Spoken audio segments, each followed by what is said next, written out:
আমার চ্যানেলে তোমাদের সকলকে স্বাগত। আজ আমরা ক্লাস 3 রায় মার্টিন প্রশ্নবিচিত্রা থেকে বাংলার দ্বিতীয় পর্যায়ক্রমিক মূল্যায়নের 6 নম্বর স্কুল সলভ করব।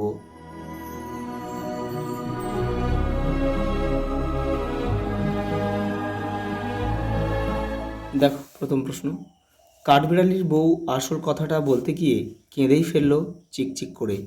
কথাটি কি ছিল? দেখো কথাটি ছিল, এই যে দেখো তোমাদের বইয়ের 72 নম্বর পেজে রয়েছে, এই যে মল্লিক বাবুদের বাগানে এবার নাকি বাড়ি উঠবে আকাশ ছোঁয়া, গাছপালা পুকুর টুকুর কিছু আর থাকবে না, সব শহর হয়ে যাবে। কথাটি কাঠবিড়ালির বউ প্রথম কোথা থেকে শুনেছিল? সানুদের বাড়ি থেকে।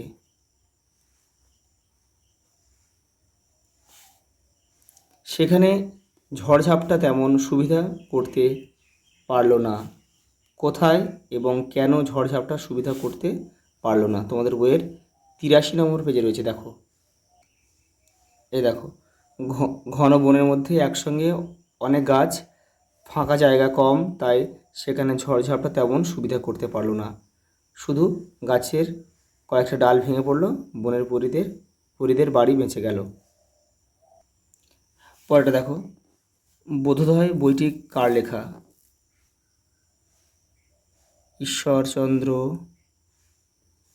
বিদ্যাসাগরের লেখা।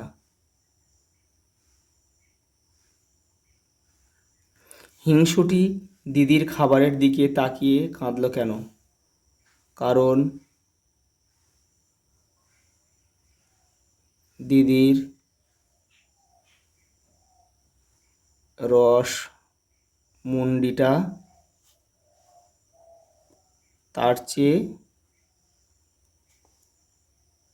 বড় ছিল। শরতের মেঘের সাথী কারা? বলাকার দল।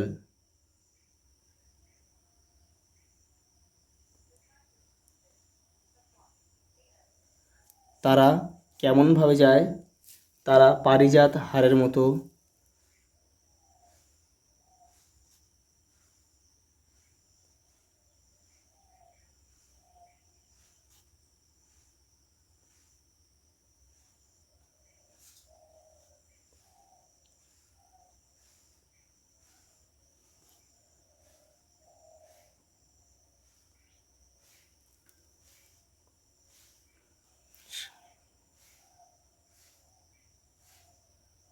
যায় দলে দলে।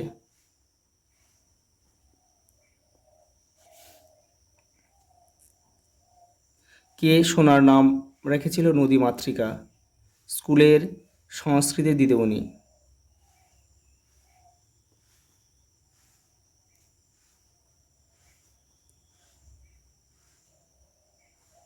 দিদিমণি।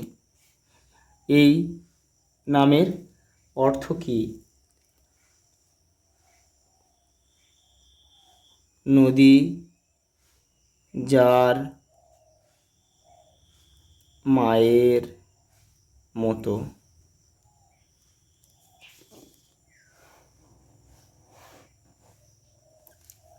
সমার্থক শব্দ লেখো দুটি করে। হিমেল শব্দের অর্থ ঠান্ডা, শীতল,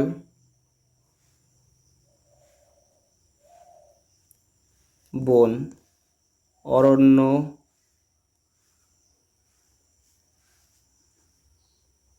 জঙ্গল, গগন। আকাশ,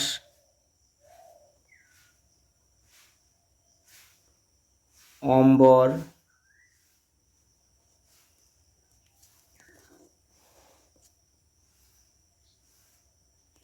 পরে দেখো বিপরীত শব্দ লেখো ঘন, পাতলা। সুন্দর, সুন্দর বিশ্রী লেখা যায়, কুৎসিত লেখা যায়।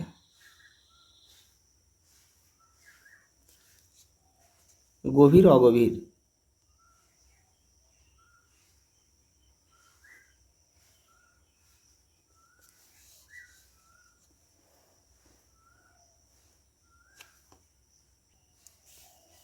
বাক্য রচনা করো। মেঘলা। মেঘলা দিন আমার ভালো লাগে। বাক্য রচনা তোমরা নিজেদের মতো করবে এগুলো। কুজন। কুজন মানে কিন্তু পাখি ডাক।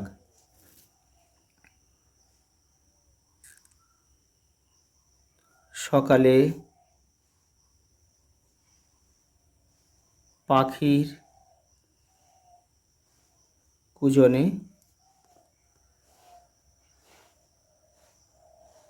আমার ঘুম ভাঙে।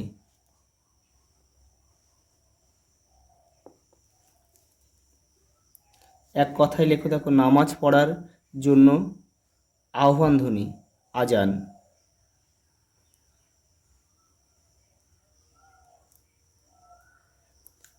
তিন প্রান্তরের সমাহার, তেপান্তর।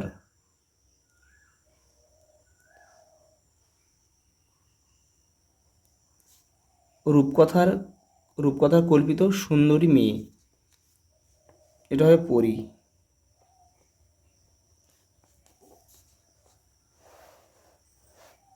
তারপর দেখো, আবোল তাবোলের স্রষ্টা হচ্ছে সুকুমার রায়।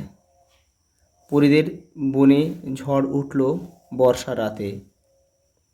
লিপিতের জুঁই ফুলের রুমাল উপহার দিয়েছিল বাবুই গিন্নি। হিংসুটির দিদির বয়স 8 বছর, আর হিংসুটির বয়স হচ্ছে 7 বছর। তারপরে দেখো, বাক্য বাড়াও। এখানে যে একলা গাছ বৃথা আঁকুবাঁকু করে, কেন? দেখো, দেখে নাও। তাল গাছ বলাকাদের সাথে উড়ে যেতে চায় কিন্তু পারে না, একলা গাছ বৃথা আঁকুবাঁকু করে। দেখো, লাস্ট প্রশ্ন কি রয়েছে। মানুষকে হেঁটে হেঁটেই যেতে হতো, কোথায়? দেখে নাও।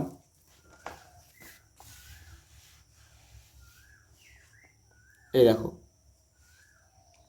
মানুষকে হেঁটে হেঁটেই হ্রস্বই হবে, হেঁটে হেঁটে যেতে হতো দূর দূরান্তে। আজ এই পর্যন্ত, দেখা হবে পরের ভিডিওতে।